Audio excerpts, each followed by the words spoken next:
Este programa é patrocinado pelos amigos e parceiros do Ministério Joyce Meyer.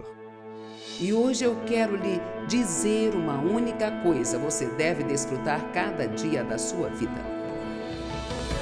Eu sou Joyce Meyer e eu acredito que Deus pode curá-lo em todas as áreas que você sofre.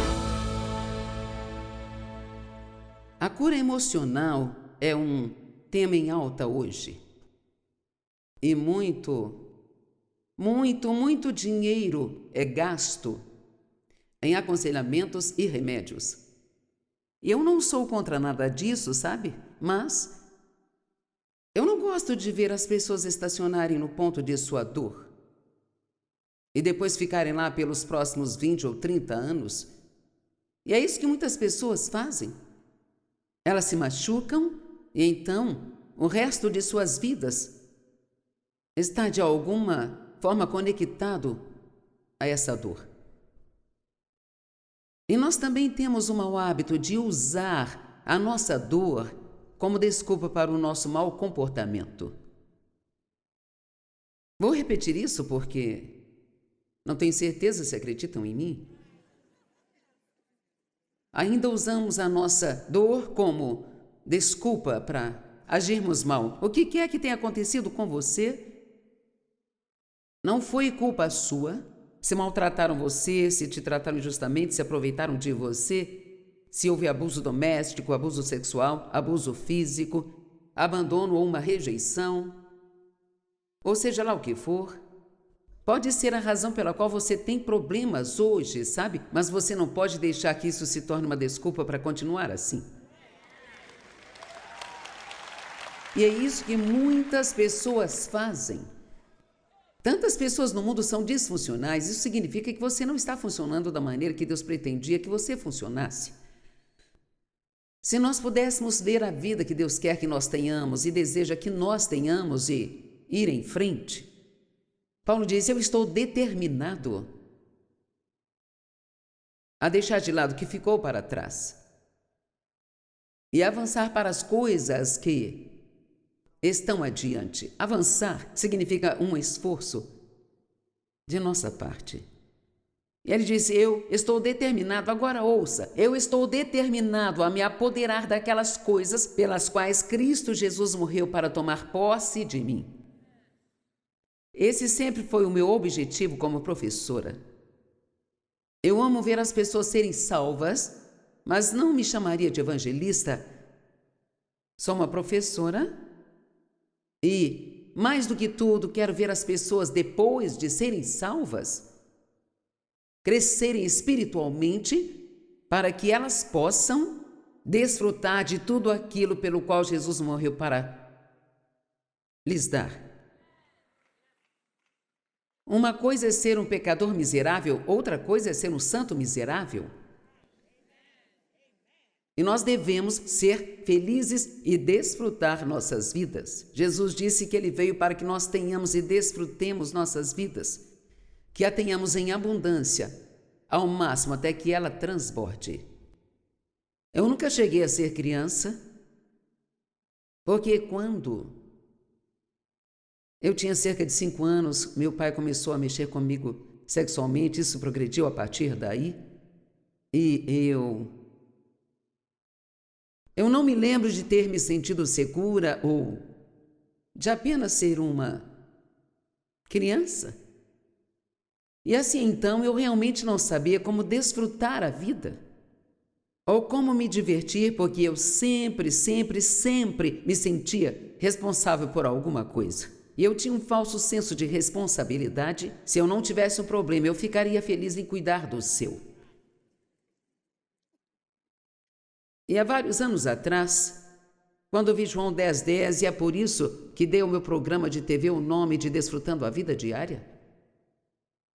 O ladrão vem tão somente para roubar, matar e destruir, mas Jesus disse: eu vim para que você tenha e desfrute sua vida. Então eu só quero lhe dizer uma única coisa: você deve desfrutar cada dia da sua vida.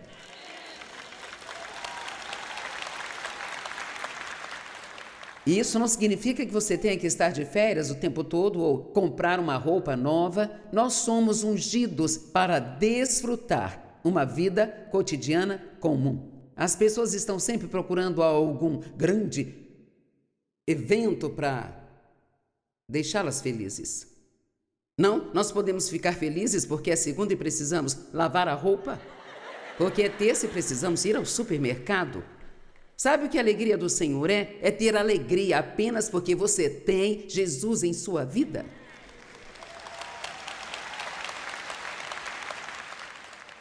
Eu não sei você, mas estou determinada a ser feliz e enlouquecer o diabo, sabe? Porque uma coisa que ele não suporta é que as pessoas sejam felizes e desfrutem a vida. Você deve desfrutar de Deus, seja amigo dele. Cavar no passado para descobrir por que somos do jeito que somos hoje é muito popular, sabe?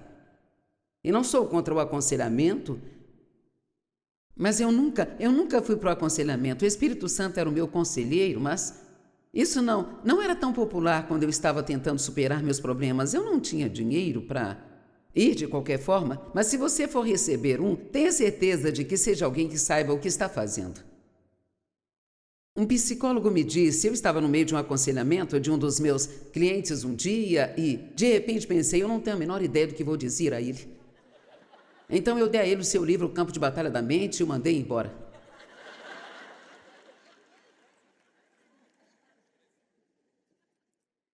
Então vá a um conselheiro cristão, porque ele vai usar a palavra, mas você não precisa fazer isso, porque o Espírito Santo é o nosso conselheiro, o nosso consolador, o nosso professor. Amém? E ele me tirou da minha bagunça uma coisa de cada vez. Ele me revelava, eu trabalhava com ele naquilo, e então eu superava, e aí nós começávamos uma outra coisa. E a primeira coisa que o Espírito Santo tem para lhe mostrar é a verdade sobre você. A verdade sobre você, não sobre outra pessoa. Então você não tem que ficar aqui pensando, cara, eu queria que fulano estivesse aqui. Seria bom que ele estivesse aqui, mas Deus trouxe e foi você. Então, talvez haja algo aqui para você hoje, sabe? Ou talvez ajude você a entender melhor a outra pessoa com quem você está se relacionando. Às vezes culpamos as pessoas por todas essas coisas e elas nem percebem o que estão fazendo. As pessoas me diziam, por que você está agindo assim? Eu pensava, agindo assim como? Eu não. Honestamente, eu não sabia que eu tinha um problema. Eu não sei como poderia não saber que eu tinha um problema, mas eu não sabia que eu tinha, eu achava que Dave era o problema.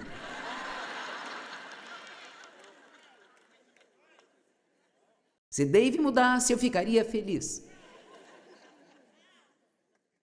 Se meus filhos se importassem mais, eu ficaria feliz. Se eu pudesse trabalhar, eu ficaria feliz. Se eu não tivesse que trabalhar, eu ficaria feliz. E sabe, Dave finalmente me disse um dia, quer saber, eu tentei de todas as formas imagináveis fazer você feliz e eu finalmente entendi que você não quer ser feliz. Então me cansei de tentar. Mas, ele disse, eu vou desfrutar minha vida. Isso me deixou irada.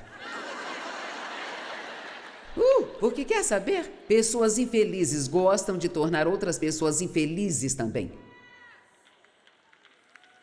Agora, se você está em um relacionamento com uma pessoa infeliz, não deixe que ela te torne infeliz. Não se torne codependente do problema dessa pessoa. Enquanto eu ficava irada, ele apenas desfrutava sua vida e eu queria arrancar a cabeça dele.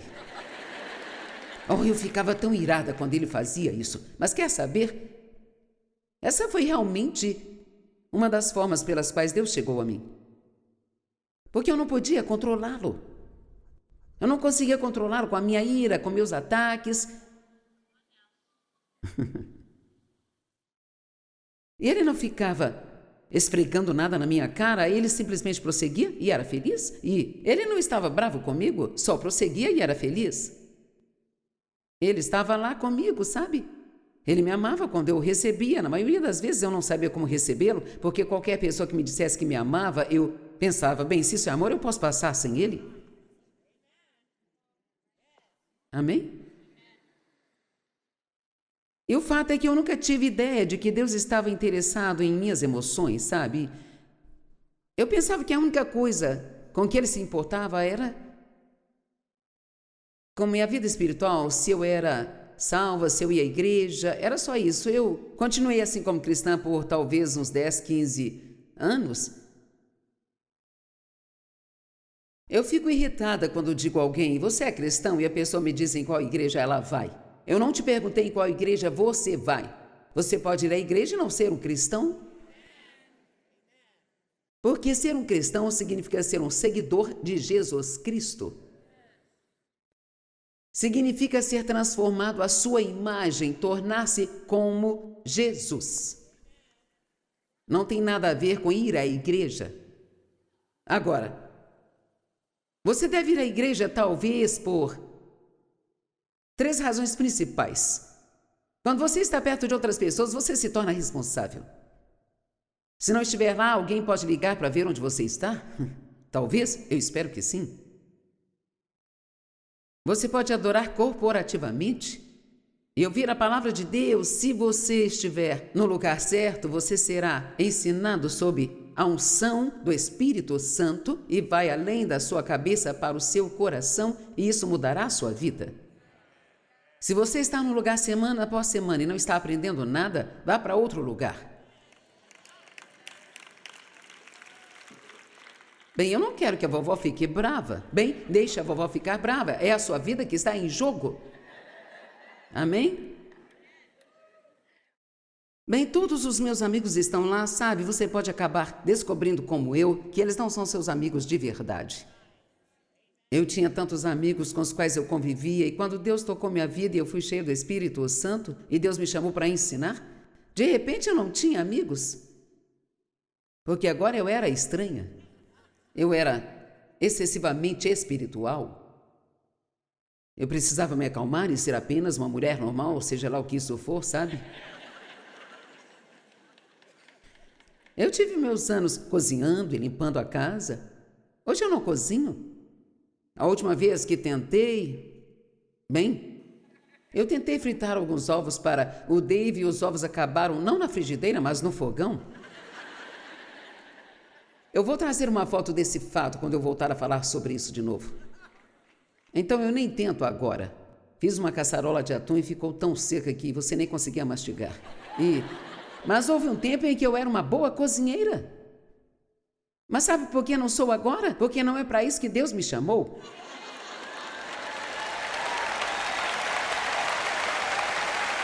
Eu tinha uma vizinha que costurava e fazia as roupas da família. Ela queria que eu costurasse, então eu tive aulas de costura e fiz um par de shorts para o Dave. E quando terminei, o bolso era maior do que os shorts. Os shorts terminavam aqui e o bolso estava aqui, ó. Tentei cultivar um jardim, porque ela tinha um jardim, íamos enlatar tomates e um bando de insetos pretos veio durante a noite, fizeram grandes buracos nos meus tomates e não tocaram nos tomates dela. E ela morava tão longe quanto daqui até onde aquele fotógrafo ali está, sabe? Eu fiquei irritada com Deus, bem, eu orei pelos meus tomates e duvido que ela tenha orado pelos dela. E por que você não protegeu os meus tomates? Ele disse, eu não te chamei para plantar tomates, Joyce. E eu pergunto, quem de vocês aqui está tentando fazer o que outra pessoa está fazendo só porque você acha que é isso que você precisa ser para ser normal, quando na verdade Deus está te chamando para ser algo totalmente diferente?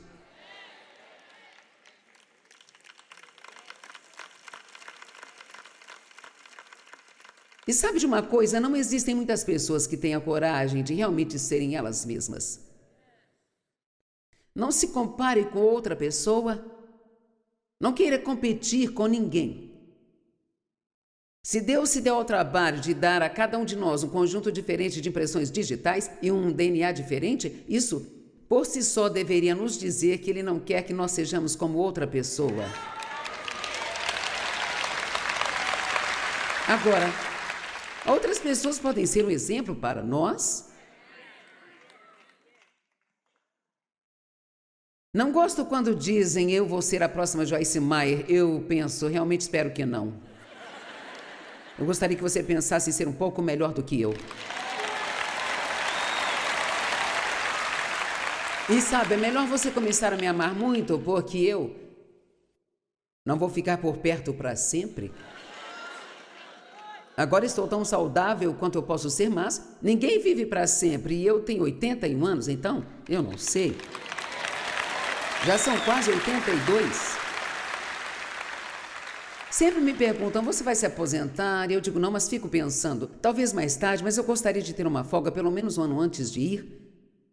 E Deus vem e me diz, você não quer que eu faça isso aqui? Como todo mundo, você quer que eu trabalhe até morrer?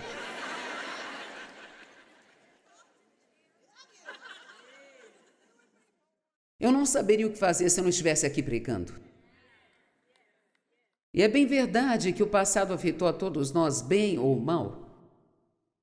Quem você é hoje é uma combinação do seu temperamento dado por Deus, mais as coisas que aconteceram com você em sua vida, e isso se torna sua personalidade. Você não pode fazer nada sobre seu temperamento natural dado por ele, mas você pode, com a ajuda de Deus, fazer mudanças em sua personalidade, não deixando o passado controlá-lo. Aqueles dias se foram, você tem que deixá-los ir. É hora de prosseguir. Se você está estacionado no mesmo lugar há muito tempo, ou como Deus disse através de Moisés aos israelitas, vocês estão há muito tempo em volta desta montanha. Talvez alguns de vocês estejam na mesma montanha há muito tempo. Você está preso. E é hora de sair desse lugar e dizer, agora já deu.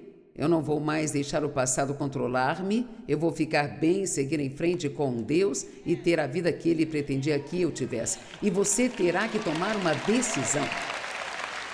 Você não pode apenas orar para que Deus faça tudo por você. Você ora, mas tem que estar disposto a cooperar com Deus. Eu fiquei bem porque o Espírito Santo me disse para fazer certas coisas e eu fazia. E Ele punha o livro certo em minhas mãos, na hora certa. Ou tinha uma pessoa certa falando em nossa igreja, na hora certa. E sabe, se você está fugindo do seu passado, é hora de ficar parado e deixar Deus curá-lo. A família do comercial de margarina foi embora.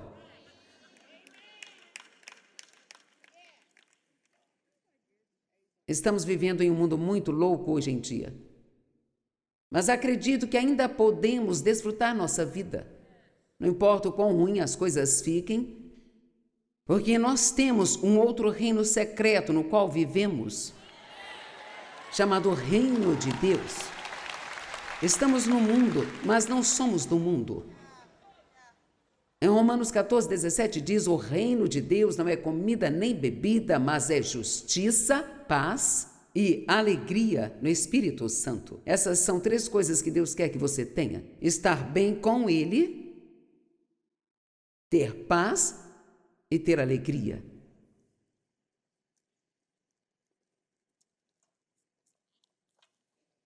Jesus veio e trouxe boas novas. O Evangelho são boas notícias. Você não recebe boas notícias na TV. Lucas 4:18, Jesus, falando, disse, o Espírito do Senhor está sobre mim, porque Ele me ungiu e... Me pergunto, quantas pessoas sabem o que é unção? É a presença e o poder de Deus em alguém que realmente pode ser sentida. Você pode não saber o que é, mas sabe que essa pessoa é diferente e é atraída por ela. O Senhor me ungiu para pregar as boas novas do Evangelho aos pobres. E Ele não está falando apenas de pobres financeiramente, está falando dos pobres de espírito, os feridos. As pessoas de quem estou falando que estacionaram na dor há 20 anos e está deixando o diabo comandar a vida delas.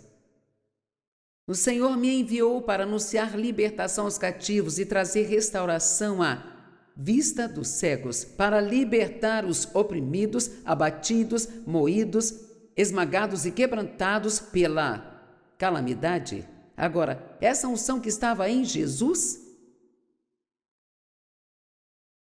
está em nós.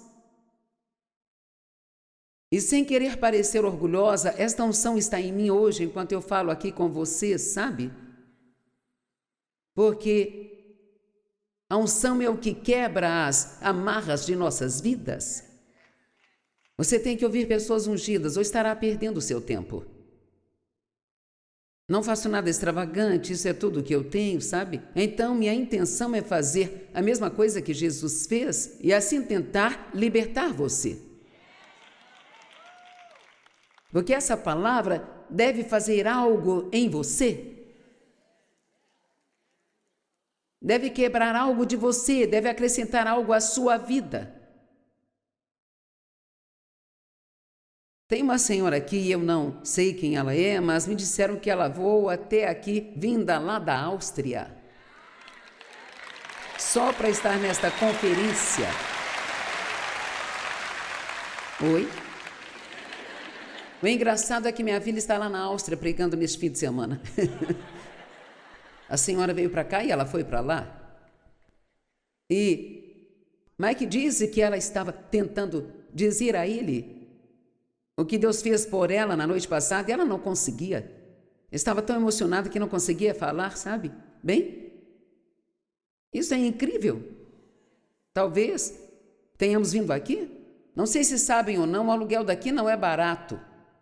Nós viemos aqui, talvez só por causa dela, eu não sei. Mas vou te dizer algo, quando a sua vida muda, é provável que você mude a vida de outras pessoas também. Porque o que quer que Deus tenha feito nela, isto fará uma mudança e ela irá para casa e nem precisará abrir a sua boca e as pessoas notarão essa mudança. Amém? Quando as pessoas começam a dizer você é diferente do que aconteceu com você, então estão abertos para ouvir sobre Jesus. Amém? A nossa disfunção geralmente se manifesta em falta de equilíbrio, ou nós não fazemos coisa alguma, nós fazemos muito de alguma coisa e não o suficiente de outra. Sabe, as pessoas não gastam dinheiro consigo mesmas porque não merecem, ou elas se tornam viciadas em compras e vivem comprando coisas online. Meus filhos não me ensinam a comprar online, sabe? Eles têm medo que eu compre 3 caixas de Xing Ling e pense que comprei uma bela garrafa de Atlanta. Mas eles fazem isso por mim, sabe? A disfunção se manifesta em insegurança e baixa autoestima, sentir-se um fracasso e, portanto, tentamos compensar com perfeccionismo. Se eu for perfeito, então terei mérito e valor e ninguém encontrará nada de errado em mim. Cara, tentar ser perfeccionista é um trabalho árduo. Não é? Ou você se torna um trabalhador compulsivo, que era o que eu era, um autoempreendedor tendo mérito e valor pelas realizações, um controlador, o que é o que eu era, não vou me ferir novamente porque estarei no controle de todas as situações. Ou as pessoas ficam isoladas e retraídas, elas não querem ter nada a ver com ninguém porque têm medo de se machucarem. Outras simplesmente não fazem nada. Esses são métodos para sobreviver, mas não são curativos e Jesus quer nos curar. Porque o meu jugo é suave e o meu fardo é leve. A vida não tem que ser difícil.